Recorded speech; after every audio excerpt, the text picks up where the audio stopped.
Je savais bien, je savais bien. T'imagines, marié? T'as vu l'heure? Excusez-moi, on devrait peut-être l'amener à l'hôpital, là, non? Silence!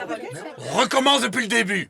Et s'il vous plaît, une seule personne à la fois. Oui, alors excusez-moi tout le monde, mais je crois que c'est moi qui dois prendre la parole. Voilà, regardez, j'ai le bâton de la parole.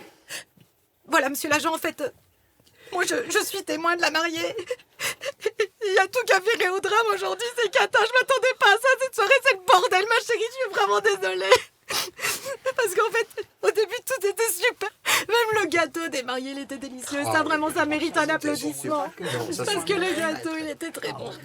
Et puis après, ça a viré au drame. Je crois que ça arrive au moment du dessert. Non, je crois que c'était avant. Yves, tu veux le bâton de la parole? Non, mais c'était avant. Ça fait déjà longtemps qu'il est comme ça. C'était juste après la première danse. Mais c'était bien après She's Like the Wind. C'était incroyable ce moment. D'accord, et qu'est-ce qui s'est passé? En fait, j'étais pas là au moment où c'est arrivé. C'est-à-dire, si j'étais là, mais j'étais pas là parce que j'étais en train de préparer la danse, parce que ça fait des mois que je répète une choré pour les mariés. C'était une surprise en fait. Et j'ai l'impression qu'il y a personne qui en a rien à foutre de cette putain de soirée. C'était super, Jess, la choré était super. Ah, s'il te plaît, arrête. Moi, j'ai vu quelque chose. Bon, allez, donnez le bâton à Yves, parce que j'ai l'impression que... Moi, j'ai goûté ma part du gâteau. Il y avait du sang sur ma part. Et il y avait comme un goût de fer. Du sang dans ta part. Dites, on a commandé le gâteau chez le loup. S'il vous plaît, est-ce que je pourrais avoir le bâton de parole, s'il vous plaît? Bah oui, donnez le bâton à Eric. Non, papa, prends le bâton. Prends le bâton. Vous n'êtes pas censé ignorer que chez le loup, ils ont un gâteau au boudin noir. Le boudin noir, c'est fabriqué avec du sang de cochon.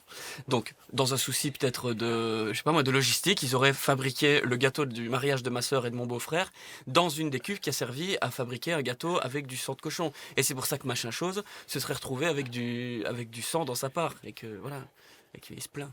Jean-Bas, donnez-lui le bâton de... C'est Yves, c'est toi qui as le bâton de la parole. C'est Eric. Bon, il est où le bâton en fait? Dans ton cul. Papa, s'il te plaît. Mais parle!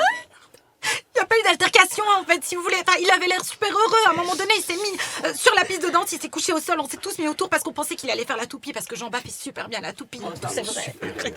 Faut lui reconnaître ça. Et c'est là qu'il s'est pas relevé, il s'est jamais relevé. Mais pourquoi il ne s'est jamais relevé? Monsieur, vous êtes blessé? Mais oui, putain, il est blessé! C'est pour ça qu'on est là, putain! Du coup, on devrait peut-être l'amener à l'hôpital, non? Yves, le bâton, merde! Ben, j'ai vu quelqu'un avec la même cheville. Alors, hypothèse! Oui. Ça aurait pu arriver à tout le monde, ce genre de situation. Ça aurait pu t'arriver à toi aussi, Jess. De quoi tu parles? De l'incident.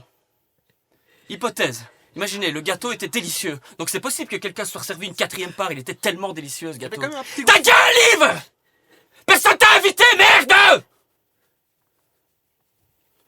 Une personne aurait pu vouloir se resservir un quatrième morceau de gâteau.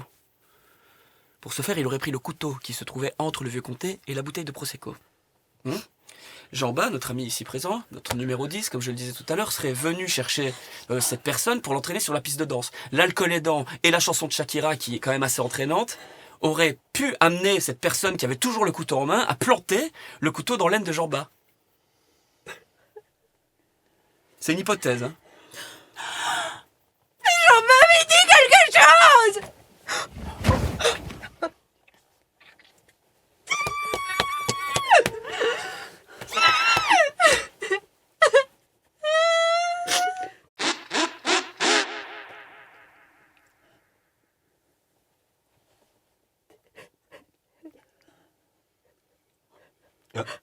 Il veut peut-être le bâton de parole?